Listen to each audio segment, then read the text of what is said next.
अगर ये वीडियो आपको अच्छी लगी तो ऐसे ही और वीडियो को देखने के लिए एंड हमारी इस मेहनत के लिए एक लाइक एंड सब्सक्राइब करना ना भूले। The Tiger King by Kaki. Pratibandapuram के महाराजा इस कहानी के नायक हैं। उनकी पहचान महामहिम, महाजमींदार, प्रमुख किएदार, शतव्याघ्र समाहारी, महाराजाधिराज विश्वभवन सम्राट, श्रीमान जिलानी जंग बहादुर MAD ACTC या CRC के रूप में की जा सकती है, परंतु इस नाम को प्रायः टाइगर किंग में छोटा कर दिया जाता है। मैं आपको यह बताने के लिए आगे आया हूँ कि वो क्यों टाइगर किंग के नाम से जाना गया। आगे बढ़ने का दिखावा करने की धारणा केवल इसलिए नहीं की कि मैं अपनी योजना से पीछे हटूंगा। स्टू का बमवर्षक डर भी मुझे अपने रास्ते से नहीं हटा पाएगा। स्टू का चाहे तो मेरी कहानी से जल्दी से पीछे हट सकता है। ठीक शुरू में ही टाइगर किंग के बारे में एक महत्वपूर्ण बात बतानी जरूरी है। हर आदमी जो उसके बारे में पढ़ेगा वो उस जैसे अजेय और निडर आदमी से आमने सामने की स्वाभाविक इच्छा का अनुभव करेगा, परंतु उसका पूरा होने का कोई मौका नहीं है। जैसे कि भरत ने राम को दशरथ के बारे में कहा था, टाइगर किंग जीवित प्राणियों के अंतिम निवास स्थान में पहुंच गया है। दूसरे शब्दों में टाइगर किंग मर चुका है। उनके मरने का तरीका एक असाधारण दिलचस्पी की बात है। यह केवल कहानी के अंत में बताया जा सकता है। उनकी मौत का सबसे अनोखा पहलू यह था कि जैसे ही वो पैदा हुआ, ज्योतिषियों ने भविष्यवाणी कर दी थी कि एक दिन टाइगर किंग को वास्तव में मरना पड़ेगा। यह बच्चा योद्धाओं का योद्धा, वीरों का वीर, विजेताओं का विजेता। लेकिन उन्होंने जोर से होठ काटे और भय से गले में खड़खड़ाहट हुई। जब उनको आगे बताने के लिए मजबूर किया गया तो ज्योतिषियों ने निष्कर्ष दिया, यह एक भय है जिसे बिल्कुल ही उजागर नहीं करना चाहिए, लेकिन फिर भी हमें बताने के लिए मजबूर किया जाता है। जो बच्चा पदग्रह दशा में पैदा होता है उसको एक दिन अपनी मौत का सामना करना पड़ेगा। उसी समय एक बड़ा चमत्कार हुआ। एक आश्चर्यजनक वाक्यांश 10 दिन की आयु वाले जिलानी जंग बहादुर के मुंह से निकला, ओ बुद्धिमान पैगंबरों। हर आदमी विस्मय से हक्का बक्का रह गया। उन्होंने भावशून्य होकर एक दूसरे की तरफ देखा और आंखें मिच गई। ओ बुद्धिमान पैगंबरों, यह मैं था जो बोला। इस बार संदेह का कोई आधार नहीं था। यह वो शिशु था जो 10 दिन पहले पैदा हुआ था, जिसने यह शब्द स्पष्ट तौर पर बोले थे। मुख्य ज्योतिषी ने अपने चश्मे उतारे और बच्चे को ध्यान से देखने लगा। सभी जो पैदा होते हैं उनको एक दिन मरना पड़ेगा। हमें यह जानने के लिए आपकी भविष्यवाणियों की कोई आवश्यकता नहीं है। इसमें कुछ अक्ल की बात तब होगी अगर आप हमें मरने का तरीका बता सकें। शाही शिशु ने यह शब्द अपनी ची ची की आवाज में कहे। मुख्य ज्योतिषी ने आश्चर्य से अपनी अंगुली अपने नाक पर रखी। मुश्किल से एक 10 दिन का बच्चा बोलने के लिए होंठ खोलता है। केवल यही नहीं, वो समझदारी के सवाल भी पूछता है। अविश्वसनीय तथ्यों की बजाय कुछ युद्ध के दफ्तर द्वारा जो बुलेटिन जारी की जाती है। मुख्य ज्योतिषी ने अपने नाक से अंगुली हटाई और छोटे राजकुमार पर अपनी आंखें केंद्रित कर लीं। राजकुमार वृषभ काल में पैदा हुआ था। वृषभ और बाघ दुश्मन हैं, इसलिए बाघ से मौत आती है, उसने स्पष्ट किया। आप सोच सकते हैं कि युवराज कांप गया होगा जब उसने बाघ का नाम सुना। यही बात तो नहीं हुई। जैसे ही उसने यह सुना, युवराज जोर से गुर्राया। उसके मुंह से डरावने शब्द निकले, बाघ सावधान। यह वर्णन प्रतिबंधपुरम में अफवाह के रूप में फैला हुआ है, परंतु पश्चबुद्धि से हम इस नतीजे पर पहुंच सकते हैं कि यह सच्चाई पर आधारित था। जंग बहादुर दिन प्रतिदिन लंबे और ताकतवर होते चले गए। पहले ही वर्णन की गई घटना को छोड़कर उसके बचपन में और कोई चमत्कार नहीं हुआ। लड़का अंग्रेजी गाय का दूध पीता था।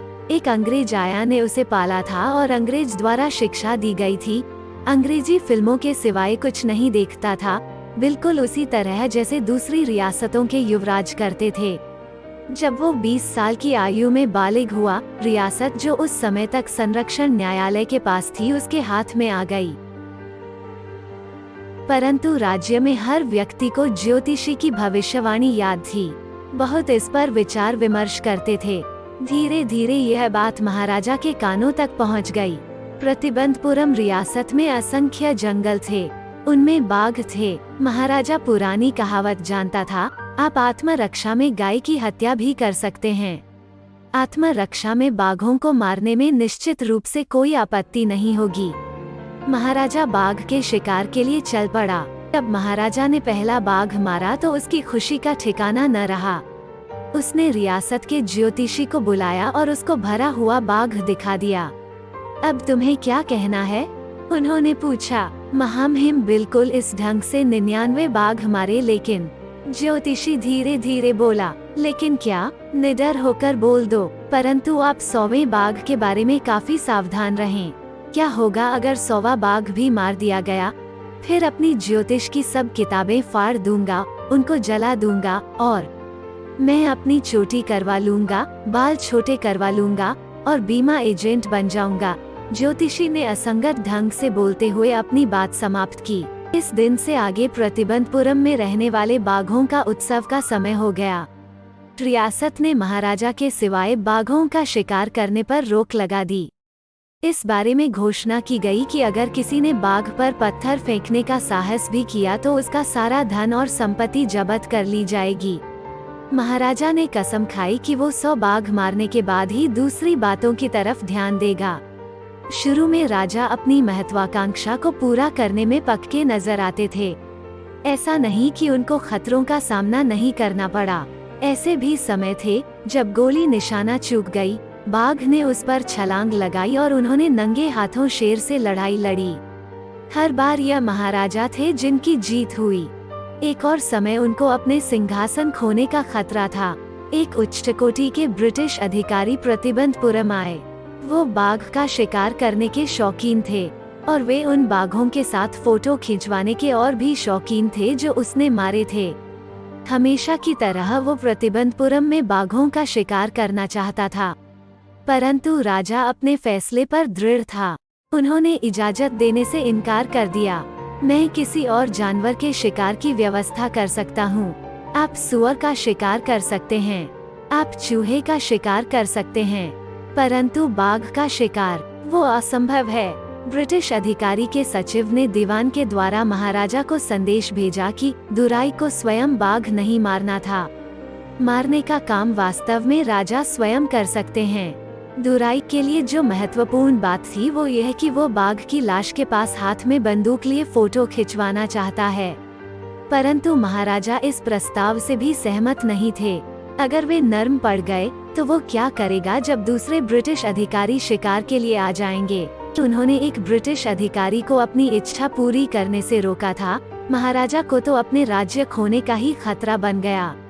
इस मामले पर महाराजा और दीवान ने विचार विमर्श किया।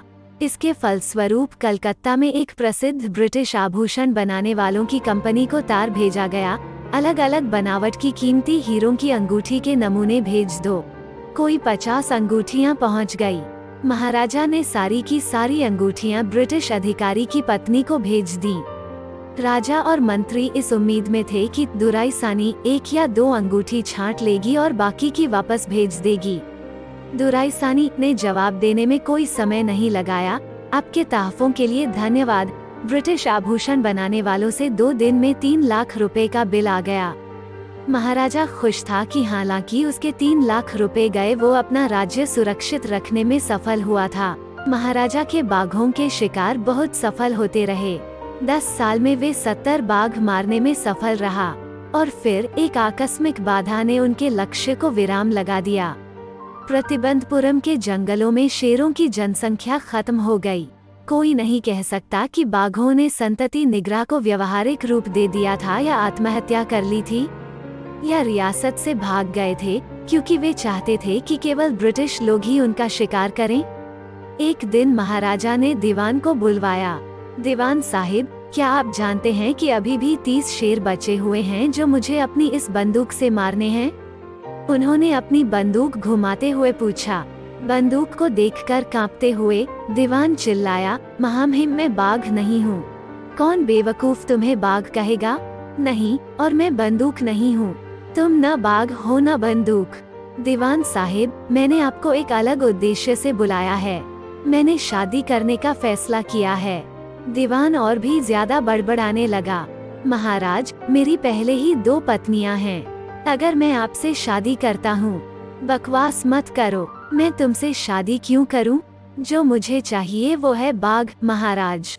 कृपया इस पर विचार कर लें। आपके पूर्वज तलवार से विवाहित थे। अगर आप चाहते हैं तो बंदूक से शादी कर लें। एक बाघ नरेश इस रियासत के लिए काफी है। इसको बाघ रानी की भी आवश्यकता नहीं होगी। महाराजा ने जोरदार ठहाका लगाया। मैं न तो बाघ और न बंदूक से शादी करने की सोच रहा हूँ, परंतु मानव प्राणियों के वर्ग से एक लड़की से पहले तो आप अपनी स्थानीय रियासतों से बाघों की जनसंख्या के बारे में आंकड़े तैयार कर लें। फिर यह पता लगा लें कि क्या कोई लड़की है जो बड़ी बाघों की जनसंख्या वाली रियासत के शाही खानदान से हो, जिससे शादी कर सकता हूँ। दीवान ने उनके हुक्म का पालन किया। उसने बाघों की काफी संख्या वाली रियासत की ठीक लड़की ढूंढ ली। महाराजा जंग बहादुर जब भी अपने ससुर के यहाँ जाते 5 या 6 बाघों को मार देते। इस ढंग से प्रतिबंधपुरम के महल में स्वागत भवन की दीवारों को 99 बाघों की खाल सुसज्जित कर रही थी। महाराजा की चिंता की तीव्रता ऊंचाई पर पहुंच गई जब उसकी 100 की संख्या पूरी होने के लिए केवल 1 बाघ बच गया। दिन में यही विचार उनके दिमाग में आता और यही स्वप्न रात को। इस समय तक उसके ससुर के राज्य में भी बाघों के मैदान सूख चुके थे। बाघों का कहीं भी पता लगाना मुश्किल हो रहा था। फिर भी एक बाघ की और जरूरत थी। अगर वो केवल एक जानवर मार सके तो महाराजा के कोई डरने की बात नहीं रह जाएगी। वो बाघों के शिकार को सदा के लिए छोड़ सकते थे, परंतु उसको आखिरी बाघ से बहुत सावधान रहना था। स्वर्गीय मुख्य ज्योतिषी ने क्या कहा था? 99 बाघ मारने के बाद भी राजा को 100वें बाघ से सावधान रहना चाहिए। काफी सच। बाघ आखिरकार एक हिंसक जानवर था। एक आदमी को उससे सावधान रहना चाहिए। लेकिन 100वां बाघ मिलेगा कहाँ? बाघ के दूध का मिलना आसान प्रतीत होता है बजाय एक जीवित बाघ के। इस प्रकार महाराजा उदासी में डूब गया, परंतु जल्दी ही एक सुखद खबर मिली जिससे उदासी दूर हो गई। उसकी अपनी ही रियासत में पहाड़ी के पास के गांव से प्रायः भेड़ें गुम होने लगीं। यह पहले सुनिश्चित कर लिया गया कि यह खादर मियाँ साहब या विवासानी नायकर का काम नहीं है, जो दोनों पूरी भेड़ खा जाने की योग्यता के लिए प्रसिद्ध थे। निश्चित रूप से यह किसी बाघ का काम था। गांवों वाले महाराजा को खबर करने दौड़े। महाराजा ने घोषणा की कि उन गांवों को सब प्रकार के कर से 3 साल के लिए छूट दे दी और एकदम शिकार करने निकल पड़ा। बाघ आसानी से नहीं मिला। ऐसा लगता था कि इसने मनमाने ढंग से महाराजा की इच्छा का मजाक उड़ाने के लिए अपने आप को छिपा लिया था। महाराजा भी समान रूप से दृढ़ निश्चयी था। उन्होंने जंगल से न जाने का फैसला कर लिया जब तक शेर नहीं मिलेगा। जैसे जैसे दिन बीतते गए, महाराजा का गुस्सा और जिद डरावने रूप से बढ़ते गए। बहुत से अधिकारी अपनी नौकरी खो बैठे। जब एक दिन गुस्सा चरम सीमा पर था, महाराजा ने दीवान को बुलाया और उसको हुक्म दिया कि आगे से जमीन का लगान दोगुना कर दो। लोग असंतुष्ट हो जाएंगे, फिर हमारी रियासत भी भारतीय राष्ट्रीय कांग्रेस की शिकार हो जाएगी। अगर ऐसी बात है तो तुम अपने पद से त्यागपत्र दे दो, राजा ने कहा। दीवान इस विश्वास से घर चला गया कि अगर राजा को बाघ जल्दी नहीं मिला तो परिणाम दुर्घटनापूर्ण हो सकते हैं। उसकी जान केवल तब दोबारा वापस आती हुई महसूस हुई जब उसने मद्रास के पीपल्स पार्क से लाया गया और उसके घर में छिपाया हुआ बाघ देखा। आधी रात के समय जब कस्बे के लोग शांति से सो रहे थे, दीवान और उसकी बूढ़ी पत्नी बाघ को खींचकर कार के पास ले गए और इसको सीट पर धकेल दिया। दीवान खुद कार चलाकर सीधा जंगल ले गया, जहां महाराजा शिकार कर रहे थे। जब वे जंगल पहुंचे, बाघ ने सत्याग्रह शुरू कर दिया और कार से निकलने से मना कर दिया। दीवान इस जानवर को कार से बाहर निकालने की कोशिश में और इसको धकेलकर नीचे जमीन पर लाने में थक चुके थे। अगले दिन वही बूढ़ा बाघ घूमता हुआ राजा के सामने आ गया और ऐसे खड़ा हो गया मानो कि नम्र प्रार्थना रहा हो। मालिक, आप मुझको क्या हुक्म देते हैं? असीम खुशी के साथ महाराजा ने जानवर की तरफ ध्यान से निशाना साधा। शेर का ढेर हो गया। मैंने 100वां बाघ मार दिया है। मेरी कसम पूरी हो गई है। महाराजा की खुशी का कोई ठिकाना नहीं था। यह हुक्म देते हुए कि शेर को एक शानदार जुलूस में राजधानी लाया जाए। महाराजा जल्दी से कार में बैठकर चला गया। महाराजा के जाने के बाद शिकारी बाघ को ध्यान से देखने लगे। बाघ ने घबराहट में अपनी आंखें घुमाते हुए उनकी तरफ देखा। लोग जान गए कि बाघ मरा नहीं है, गोली चूक गई थी। गोली के सर्राटे से उसके पास से निकलने के आगा वो बेहोश हो गया था। शिकारियों ने सोचा कि वो क्या करें। उन्होंने फैसला किया कि महाराजा को पता नहीं लगना चाहिए कि वो निशाना चूक गया था। अगर उसको पता लग गया तो उनकी नौकरी जा सकती है। एक शिकारी ने 1 फुट की दूरी से निशाना लिया और बाघ को गोली मार दी। इस बार उसने बगैर निशाना चूके इसे मार दिया और फिर जैसे कि राजा ने हुक्म दिया था, मरे हुए बाघ को कस्बे में से जुलूस में ले जाया गया और दफनाया गया। इस पर एक मकबरा बनाया गया। कुछ दिन बाद महाराजा के बेटे का 3रा जन्मदिन मनाया गया। अब तक राजा का सारा ध्यान बाघ के शिकारों में लगा हुआ था। उसके पास युवराज के लिए फालतू समय नहीं था, परंतु अब राजा ने बच्चे की तरफ ध्यान दिया। वो उसके जन्मदिन पर कोई विशेष तोहफा देना चाहते थे। वो प्रतिबंधपुरम के विपणन केंद्र, शॉपिंग सेंटर गए और हर दुकान खोज ली, परंतु कोई ढंग की चीज नहीं मिली। अंत में उनको एक खिलौनों की दुकान में एक लकड़ी का बाघ नजर आया और फैसला किया कि यह सही तोहफा होगा। लकड़ी के शेर की कीमत केवल 2 आने थी, परंतु वो जानता था कि अगर उसने महाराजा को इतने कम पैसे बताए तो उसको आपात के नियम के अनुसार दंड दिया जाएगा। इसलिए उसने कहा, महाराज, यह कलाकारी का अनोखा नमूना है। 300 रुपए में सौदा। बहुत अच्छा, चलो शाही राजकुमार के जन्मदिवस पर तुम्हारी तरफ से भेंट होगी, राजा ने कहा और इसको अपने साथ ले गया। उस दिन पिता और बेटा उस छोटे से लकड़ी के बाघ के साथ खेले। इसको एक अनाड़ी बढ़ई ने बनाया था। इसकी सतह खुरदरी थी और छोटी छोटी लकड़ी की छिपाटियां इस पर पंख की तरह खड़ी हुई थीं। एक छिपटी महाराजा के दाएं हाथ में चुभ गई। उन्होंने इसे अपने बाएं हाथ से निकाल दिया और युवराज के साथ खेलता रहा। अगले दिन महाराजा के दाएं हाथ में संक्रमण फैल गया। 4 दिन के अंदर यह पीप निकलता हुआ घाव बन गया जो सारे हाथ पर फैल गया। मद्रास से 3 प्रसिद्ध शल्य चिकित्सक लाए गए।